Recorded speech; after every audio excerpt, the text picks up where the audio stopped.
What's going on, you guys? What is going on? This be your boy Scotty by Nature TV, and we're here for a brand new review of Love and Marriage Huntsville, Season 9, Episode 7. What is going on, you guys? I hope you guys are having a wonderful, wonderful Saturday, and I intend on doing the exact same thing. What is going on, you guys? All right. Now, before we get into today's review, let me let you guys know what we got coming up, as I always do. Now, tomorrow is Sunday, which means we got Real Housewives of Potomac. You may have Married to Medicine, depending on if I'm sent the episode tomorrow or not beforehand. And then we have the Whether You Like It or Not panel, which will be on Simply Sakina's platform on Monday. So make sure you guys tune in to all of these things. All right. All right. So before we get into anything, I just want y'all to know that I got on my shades because I don't want to see the bullshit.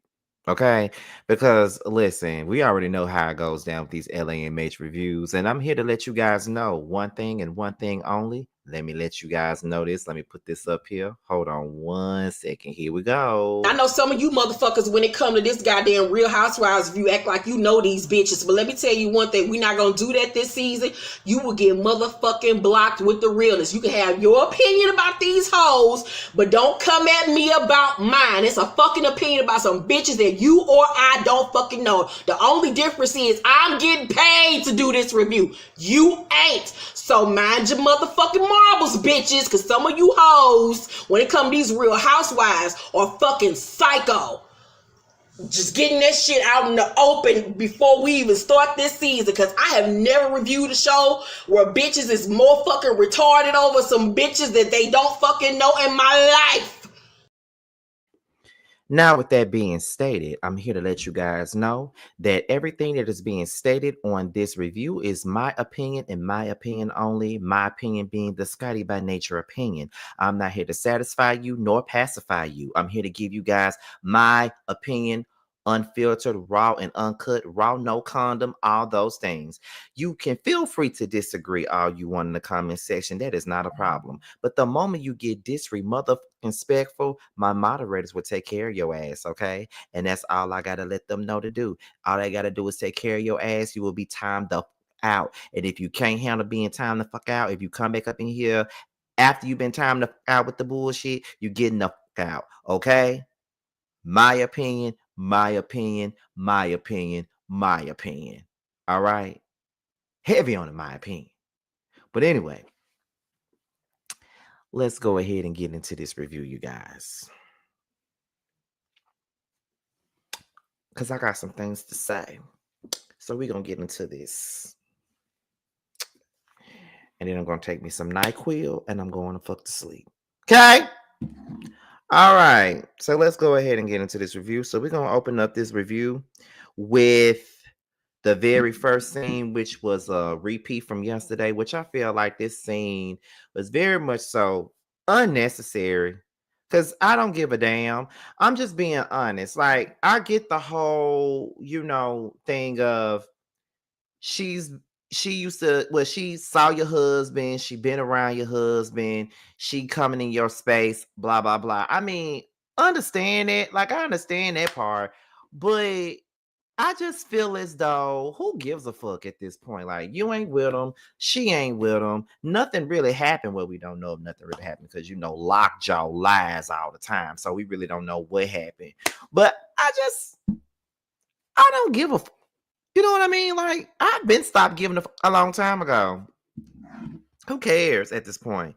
But I just got to say that Lockjaw, all she ever does is sit up here and lie and talk crazy and all this other shit. That's all she ever does is talk fucking crazy and just make up shit as she goes along. So I just be looking at the whole thing like, girl, why are you here? I really hope that they don't bring Lockjaw back next season. Like, I wanted to give her a chance, like Biggie, give me one more chance. I really wanted to, but I'm just like, girl, you're not made for reality TV. Just cut your losses. Just say that you wanted to try something new and it didn't work out. That's all you got to say. And that's it, because this ain't gonna work. And then Melody playing all up in your damn face, making you look like a complete idiot. It's just crazy to me. Like, like for real. Like Mel just was sitting in her face and she made her look like a complete dumbass. But it's not hard to make Lockjaw look like a fucking idiot. Cause she's an idiot for sitting at that table even explaining herself. She was an idiot sitting at the other table lying about the whole situation. I'm just over Lockjaw and her in her foolishness.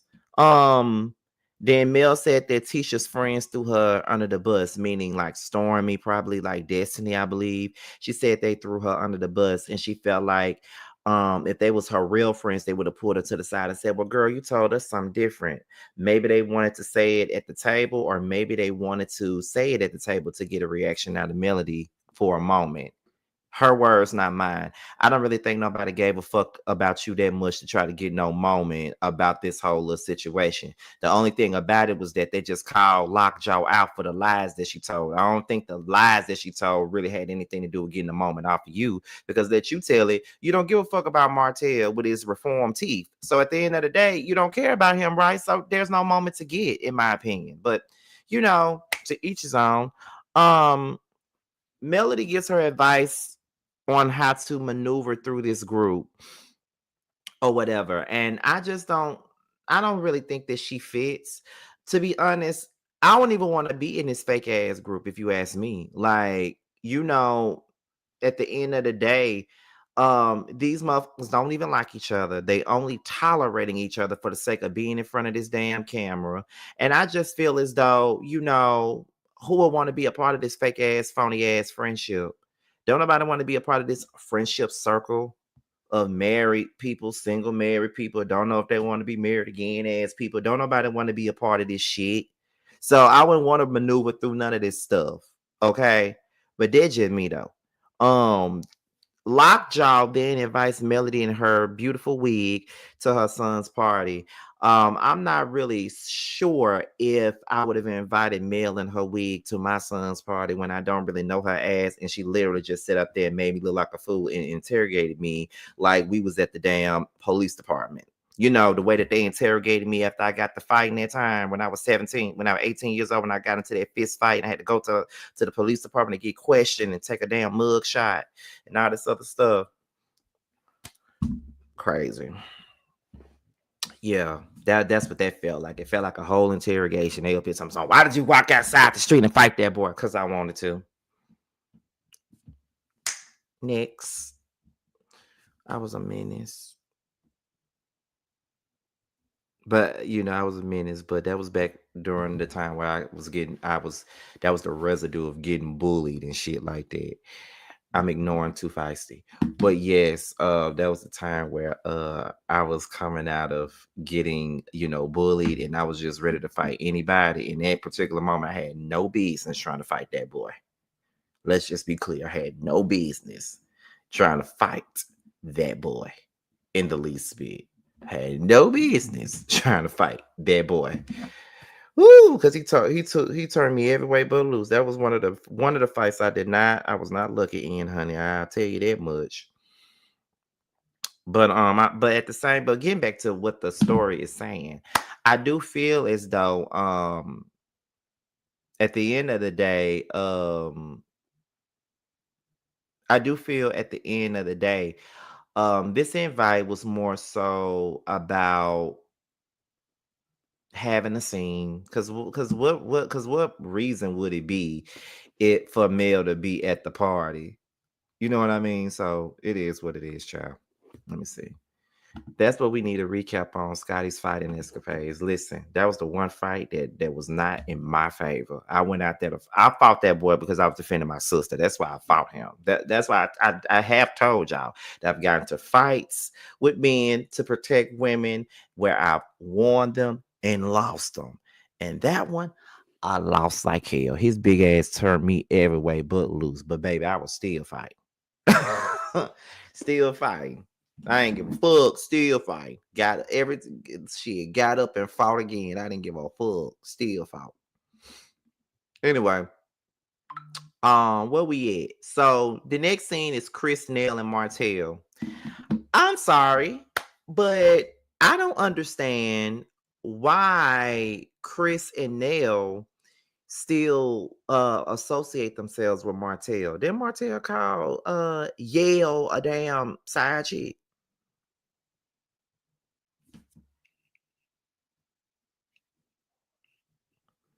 I'm just saying, didn't he call Yale a side chick? So by him calling Yale a side chick, Yale shouldn't even be in the same vicinity as him. And because Martel disrespected the out of Yale, Chris shouldn't even be talking to him. This is the shit that I be talking about. Why do y'all be letting Martel get away with the bullshit that he be doing? Martel screamed and hollered up in Yale face, Chris still around him. Y'all, that y'all do to stay on this show and get camera time and have a storyline is really pathetic to me. I'm sorry, because them damn 2 dimes and the nickels that y'all get for doing this show really ain't even worth it. For real. Cause y'all, this is why this show not good. And I feel like I say this shit every motherfucking week, but this is why this show not good. Because the whole camaraderie of it all is fake. No one likes each other. No one cares about one another. There is no real connection. And I just feel like it's BS. It's flat out BS. That's why this shit don't work, because it's not motherfucking real. Nobody really like each other. I'm only doing this because the rent is due, baby. The rent is due, baby. So we got to get on here pretending like we like each other, honey. Don't nobody got time for that. Nobody got time for that shit. Okay, like nobody got time for it. Like, cause for real, Martel's whole head would have been red after he called my wife a damn side chick to my face. Now Martel kind of big too. So, these days I carry dog spray around me now. So so I'm gonna get a head start by skeeting your ass in the eye. If I know I can't beat you, I'm gonna skeet your ass in the eye with that dog spray my mama gave me, and then we got it right there. Skeet your ass in the eye, your ass gonna fall to the ground, and then I'm gonna go in, I'm gonna light into your ass. That's what I would have did to Martel, because he kind of must about it. He could probably throw my ass anyway, but turn me anywhere, but whatever, because I ain't got time for that. But he would have got skeeted, period. Ain't no way. Anyway, I'm getting all off subject. Anyway, y'all, getting back to what we were talking about. They discussed the Marceau thing. Martel says that Marceau was foolish. And y'all know what? I happen to agree with Martel. Marceau is foolish. You want to know why he's foolish? He's foolish due to the fact that he allows Martel to do the things that he do and still try to protect him and be friends with him. You feel what I'm saying? Like, he's already shown y'all that y'all ain't shit. You feel what I'm saying? It is what it is. Like, I just feel as though y'all, you are foolish. Because ain't no way in hell that a bitch ass nigga like Martel could ever be in my presence with all that bullshit that he be having going on. Like, he done sit up there and tried to fight you more than once. He done tried to skeet your ass like he ejaculated when it come down to all your alleged business, all that stuff. All that time, he been telling folks that you've been fucking around, cheating on your wife all these years, and you still sitting around here being cool with him. And all it took was some revenge pee that y'all knew about the whole time for you to say, "Oh, I can't fuck with him." You shouldn't have been fucking with him anyway. He's a menace to motherfucking society. And I've been saying it from the very beginning. I ain't never liked Martel.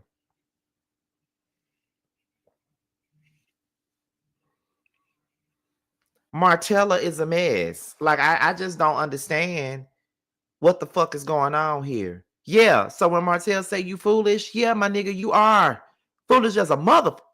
Because ain't no way I could ever be cool with a like that at all. Okay, I don't even have respect for men like Martel. And I mean in real life, I don't respect niggas like that.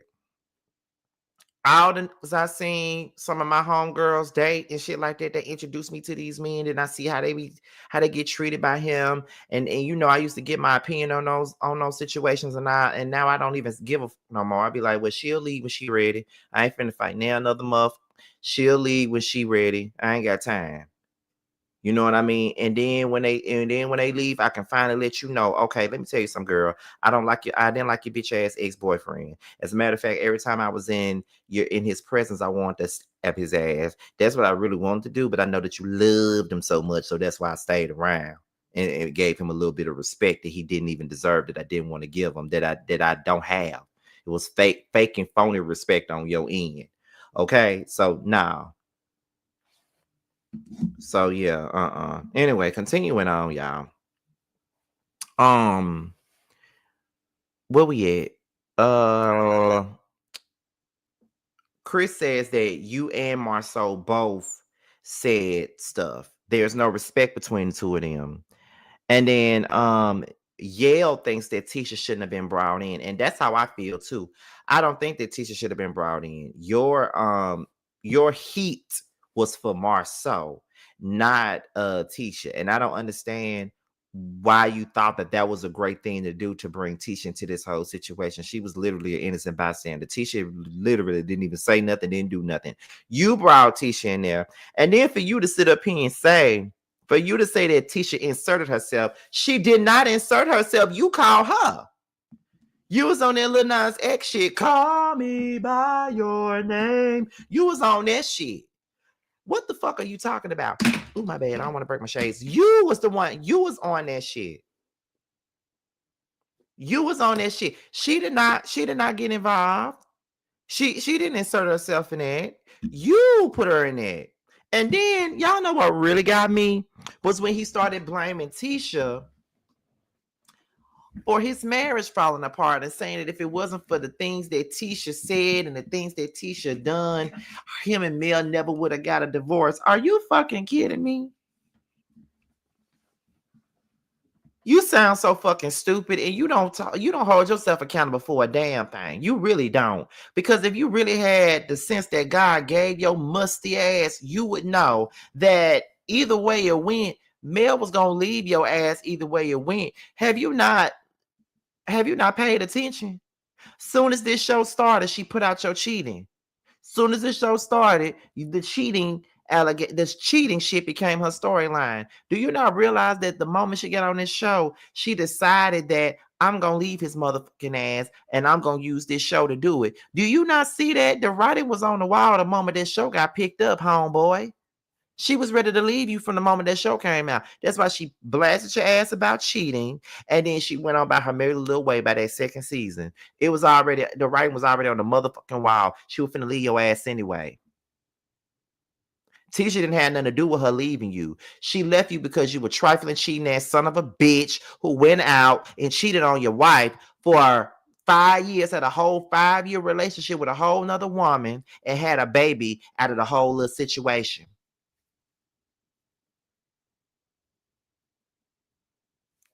Had a whole nother human being out of that situation. That's why she fucking left you. She didn't leave you based on no shit that Tisha said. Tisha ain't got no power like that to make somebody leave somebody. If that's the case, Tisha leave her own stupid ass husband, her own controlling ass husband, her own gaslighting ass husband, her own bitch ass husband. If she had that kind of power, the fuck she had the power to make Mel leave you.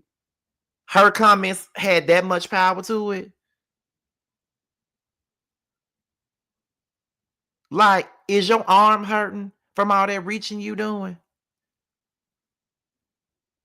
You a bitch ass nigga and you fucking delusional. This is why no one roots for you. This is why don't nobody see it for you. This is why whatever you got going on don't work out for you. You mad at the world because you lost your own motherfucking family, bitch. That's the reason why you mad. But I'm telling you, no one gives a fuck about how you feel, and no one gives a fuck about you losing your family. Because guess what? Before you lost the motherfucking family, you didn't give a fuck about being there with your family. Because it was in the middle of goddamn COVID, and you out here fucking a whole nother month, getting her pregnant, eating her, doing all the other shit that you was doing. and you want somebody else to feel bad for you, no one gives a fuck about what you got going on. So for you to sit up here and really say that Tisha is the reason for your divorce, it shows how mentally challenged you really are. Something is seriously wrong with your little bitch ass, okay? You can't even keep it 100. You can't even keep it real with yourself. I was just sitting in my bed completely confused as to why in the fuck did he sit up here and make Tisha responsible for the choices that somebody else made. You made the choice to go cheat on your wife. You made the choice to go raw dog somebody and get them pregnant. You made the choice to keep getting them up for 5 years. You made that choice. And when Mel thought that the shit was over, you were still fucking a girl and you still fucking her now. So what are you talking about? You made the choice. And Mel also counter, made her own choice by leaving your ass as she should have. She used this show to get rid of you. Reasons why I always say Mel is calculated as a muff. And one of the reasons why I say that. But I ain't mad at her for being calculated about that. You don't want to take any accountability. You want to blame everybody for what the fuck you did. Please get in a straitjacket and be locked up in a padded room, and be locked up in a padded room somewhere. Get the fuck out of here. Anyway, Ken and Will. Now, let me tell y'all, Will is a nice looking man, but I'm trying to understand what is the purpose of your arms being pierced. I ain't never heard of a damn arm ring. Who the fuck does that? Y'all get anything damn pierced. Okay? Y'all get any damn thing pierced. Now you're getting your damn arms and shit pierced. I'm sitting up here going back and forth on whether or not I want to get my nose pierced. Because I've been talking about getting me a nose piercing for the longest, and I'd be so scared of how I'm going to look. I feel like I'm going to look a mess with that nose piercing. But I've been talking about getting a nose piercing for a long time, and you motherfuckers sitting up here getting your arms pierced. Like, what the... I'm just saying, look, that arm piercing really just got under my skin. I just don't understand that. Anyway, where we at here? They discussed the issue with Marquez, and Ken says that he doesn't have a problem with Marquez, but for me, you do got a problem with Marquez. You do got a problem with Marquez. I feel like I do think that Ken kind of oversteps his boundaries, but I feel like there would not be no boundaries to overstep if Marquez was doing what he was supposed to do as a father. And that's one thing that I cannot stand about a man. You're not doing nothing for your kids, but you made it the next motherfucker for taking on your responsibility. What type of shit is that? What type of bullshit is that? Like, yeah, but I do feel like Ken in his muscles feels as though, he has a right. Like, I think that he doesn't recognize the boundaries. And I do think that sometimes when it comes down to other people's kids, I feel like you do need to follow. You need to set your boundaries or whatever. And you can't, and even if he is a deadbeat, you can't necessarily, erase, the fact that Marquez is around because he's there. He may not be there, but he's still their damn daddy. So you can't allow yourself to feel like, because there's nothing, because I want to make it clear, I don't see nothing wrong with Ken stepping in, taking care of the kids, buying for the kids, supporting the kids. I don't see nothing wrong with him doing that in the least bit. I don't. But I do feel as though there's a limit to certain things, and I don't think that he realizes that there's a motherfucking limit to certain shit. You can't do that. You can't step in like you these folks' daddy and you not. Because you're going to always be reminded that you're not. So you need to know that. Okay? You not they fucking daddy. You ain't even the stepdaddy. You they mama boyfriend.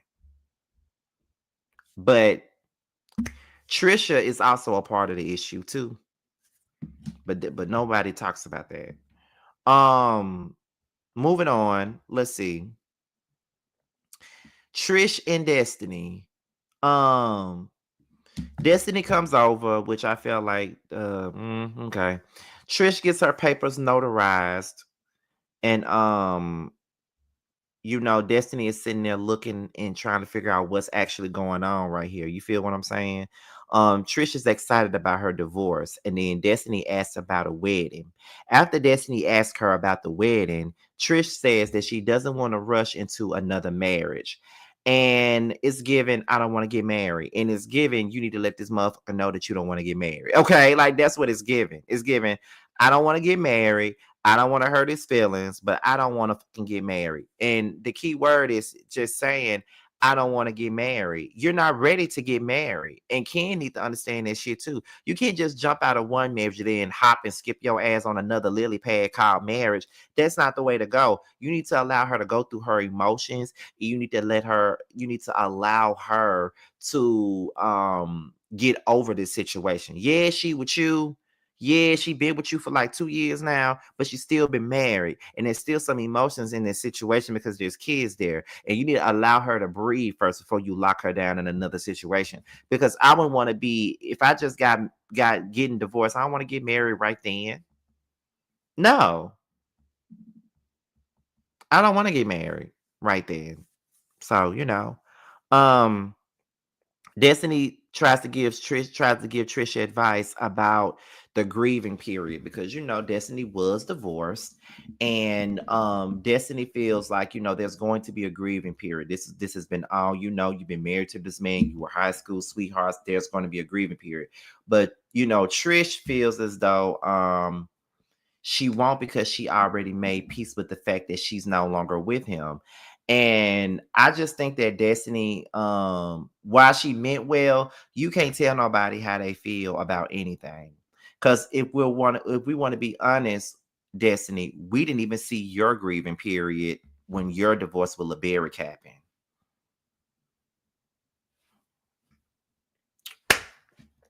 So how the fuck are we supposed to take you seriously telling somebody else what their grieving period is going to be when we didn't even see your grieving period? We don't know how you really felt when you and LeBerry got that damn divorce. And I already know that there were certain things that your ass just could not talk about. And that is absolutely okay. It's fine or whatever. But my point still stands. You cannot force your experience on somebody else. If she don't feel, I kind of feel like she already grieved that relationship. I don't really think that what y'all mean she wasn't on the show? She was on the show. When she first told us about her divorce, that was season 3. She was on the show. What y'all mean she wasn't on the show? She was. Isn't that how we knew she had a divorce? And around that time, that's when her and Mel started falling out. So yeah, she was on the show.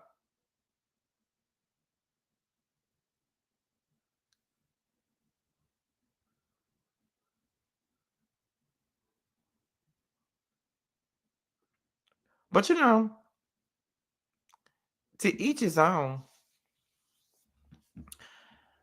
I just feel as though it may be a situation where Trish really might be over the situation, and there may not be no grieving at all. She's ready to get over it. So, you know, I know when my mama got her divorce from my stepfather, she did not grieve. My mama was happy to file them damn papers. She was happy. And I was happy to give those papers to my stepfather. Because my mama had been married to my stepdad since 2000 when my mama was pregnant with my brother. And they separated in 2015. And then they got their divorce. The divorce papers were filed in 2021, and it was finalized in 2022. And he got married last year, I believe. So yeah. Absolutely. My mama did not give a fuck. My mama been over that damn relationship. She was ready to sign them papers. She did not want that last name no more. She did not want to be sitting up here looking like Ann Nesby. I'm still wearing your name. Things are not the same.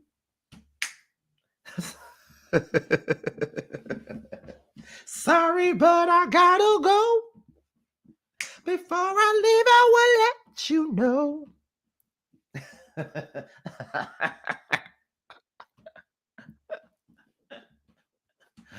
Okay. My mama exhaled, okay? Sometimes you laugh and sometimes you cry.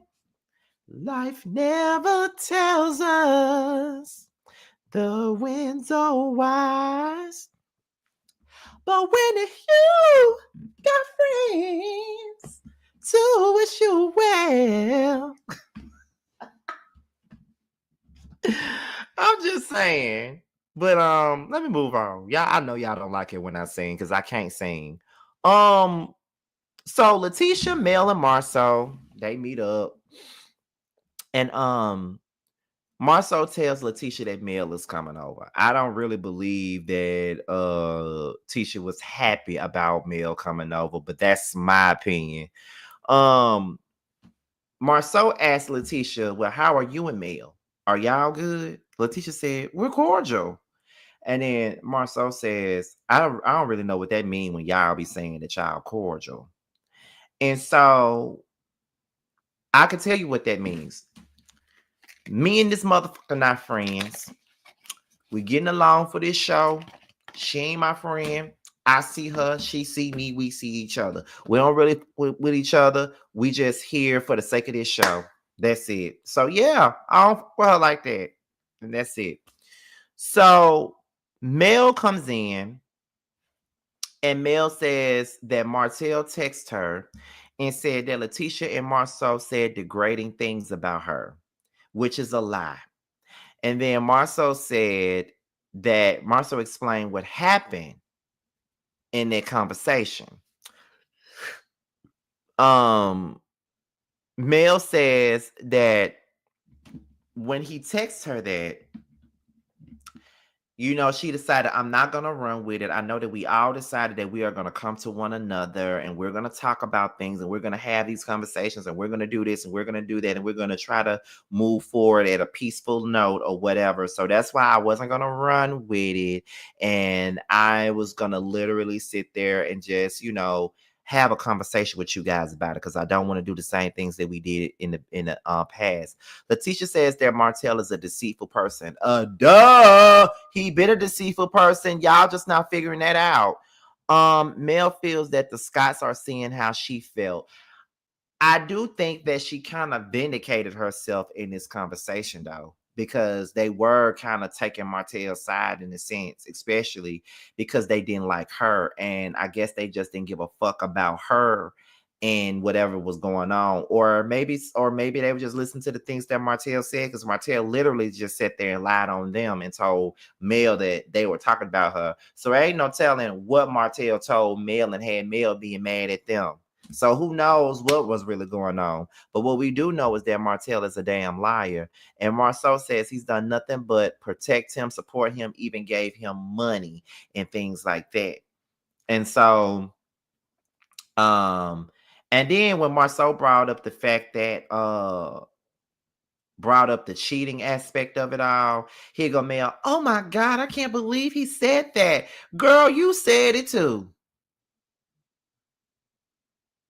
This is what I mean with this fake ass shit that they like to do. This is what I mean by the fake shit. You acting all surprised that he said the shit about cheating. When girl, you've been saying the same shit for years. Tried to bring him up on the show to say that she was sleeping with Marceau. Like, don't act all surprised about the goddamn shit. Please don't.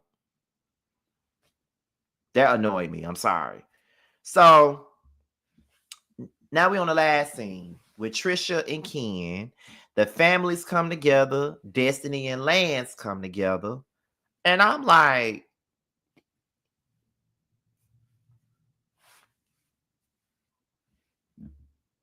okay. Marquez arrives and it was tension. Marquez then confides in Chris, Lance, and Maurice and says that he's triggered and that he needs support.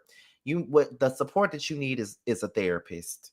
Clearly, the support you need is a therapist.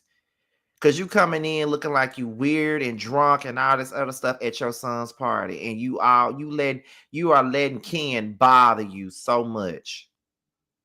But both of y'all bothered by each other, and Trisha is the reason why. Lockjaw is the reason why y'all so damn bothered and pressed by the other. Mel comes over, which I don't know why she's there, but whatever. She tells Mel that the papers are filed.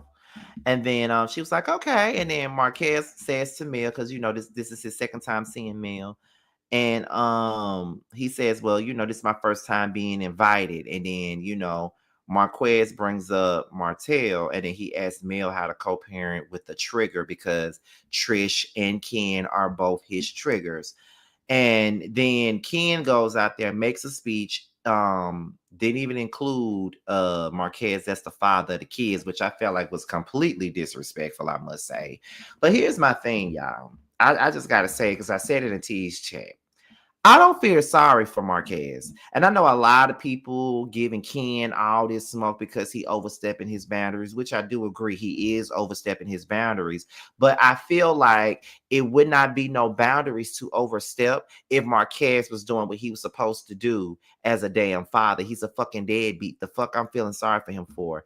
And on top of that, it's also a part of Trisha's responsibility to make sure that Ken knows his place. Okay, at the end of the day, they're still their daddy, deadbeat and all. So I get it, and I'm thankful for you doing what you're supposed to do, as far as stepping in for the kids while they daddy not there. I understand that. I get your plight. I get all of that shit. You feel what I'm saying? So do you, but don't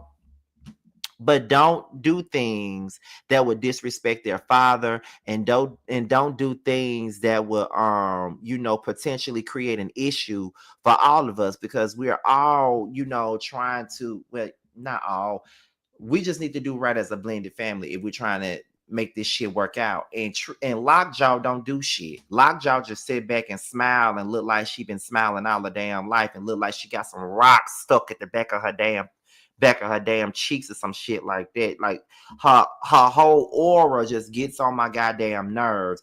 Ken was rude as fuck, completely. No lies on that. He was rude. He was out of line and out of bounds. That ain't no lie. But I'm just gonna need for him to stop being disrespectful. I'm gonna need for Ken to stop being disrespectful to Marquez. But not only are you disrespecting Marquez, but you're disrespecting his fucking kids too. Stop doing it.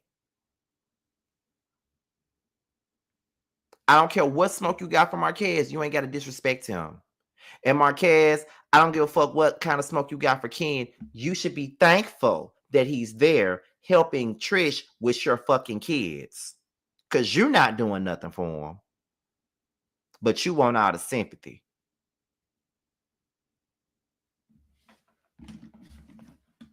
So no, I'm not team anybody in this situation. I'm just not, because I feel like they all whack. I feel like they all stupid. I feel like they're all slow. I feel like they all weak as Lockjaw weak as, because she not doing what she's supposed to do, and she doesn't have a position. She allows Ken to make all the decisions. She allows Ken to do that, which is not right. So I don't have no respect for her. Ken, he's not doing the wrong thing by taking care of the kids, but he's doing the wrong thing by disrespecting Marquez and trying to completely push him out of the equation. He's wrong for doing that. And Marquez is just ridiculous and stupid for even existing on this earth and being a deadbeat ass father who wants to, point the finger at somebody else. So there's no teams for me. All three of y'all are some fuck boys and fuck hoes, okay? All three of y'all, okay? And honestly, that's all I got for Love and Marriage Huntsville, y'all. I feel like this was a good ass review. I do. I had, I even took off my shades, but it is what it is. I feel like this was a pretty good review. One of my best ones this season, to me. I feel like it was a good one. I actually feel good about this review, honestly. I hope you guys enjoyed it though. I hope don't nobody come up in here and try to start no shit with me, because I feel like I was very balanced on here, very much so. But yes, also before I get up out of here, I just want to say shout out to Shay Renee Online and Chef Dun Dun. I had dinner with them last night and I had a ball. And y'all know I love my Shay Renee. That's my girl. We've been talking about meeting up for the longest. And she was here for the Usher concert and for Mel's event. And I saw somebody ask y'all going to Mel's event. I'm looking at her like, bullshit. You know I ain't going, honey. But yeah, I know that Shay Renee went or whatever. And I was so mad because I'm like, I should have asked Caramel to come and meet us. But I knew that she was gonna be with some of the other women because they were all going to Mel's thing. I know they was all outside or whatever. So, but me and Caramel are both in Atlanta and I gotta make some time to meet up with my girl. Okay. But yes, I had me a good time. But yes, y'all, I really, really, really, really, really appreciate it. I really appreciate you guys watching. We had over 400 people up in here, and I just want to say that I really do appreciate you guys. I just want to say that I get more into this by the end of the year because I got my live set up for my 2024 recap. So I'm gonna get in more into this year. But I know that this year was a little slow year for the Scotty by Nature brand. But that's mainly because I have been getting my mental right. Because I came from a bad year last year. So I was trying to get my mental together and I was trying to get myself together for this move to Atlanta, which was probably one of the best things I've ever done. And I don't see myself going back at all. So I just appreciate all of the support that all of you guys have been giving me. I really do. I promise you I do. I really do support. I really do appreciate all of the support, for real, for real. Like if it wasn't for y'all, I would not be here. And if it wasn't for y'all, I wouldn't still be here. Because next year is going to make year 15. And I got so many things in store for year 15. So many different things for content. Just so many things. I got so many plans and I can't wait for all of those plans to come into fruition. But y'all, I'm about to go ahead and get up out of here because I got to get up at 4 a.m. for work at 5 a.m. And I see you guys for tomorrow for Real Housewives of Potomac. I may do something else before those shows come on, just in case something is in the blogs or something that I want to talk about. But other than that, we are up out of here. So this is your boy Scotty by Nature TV. Be sure to like, rate, comment, subscribe, share this video, and also click on the notification bell so you can be notified whenever a video drops. And if you want to follow me on any form of social media, my Twitter, my Instagram, and my TikTok will be down below. With that being said, you guys, your boy is out of here, and I'll see you guys on the next one. Leave the money on the dresser. Deep throat, use a lot of spit, make it messy. Slap it across your face, pull it out, put it back in. They call you gooseneck, cause she can make her throat big. Lockjaw, baby, gon' lax your muscles. You bought your best friend, shit, shorty, what you up to? Take one for the team and support your best friend. Show me how you eat that dick up on your knees with no hands. In your mouth like a motherfucking dentist. Dick move in like a motherfucking tenant. I get that bread, get that head, then I dash. I get my nut, then get back to the bag. And double back, hell nah, you ain't finished. Wanna feel the back to your throat, let me in it. Choke up on this dick, bitch, who you coughing at? Doobie doobie doobie doobie, come and get this Scooby snack.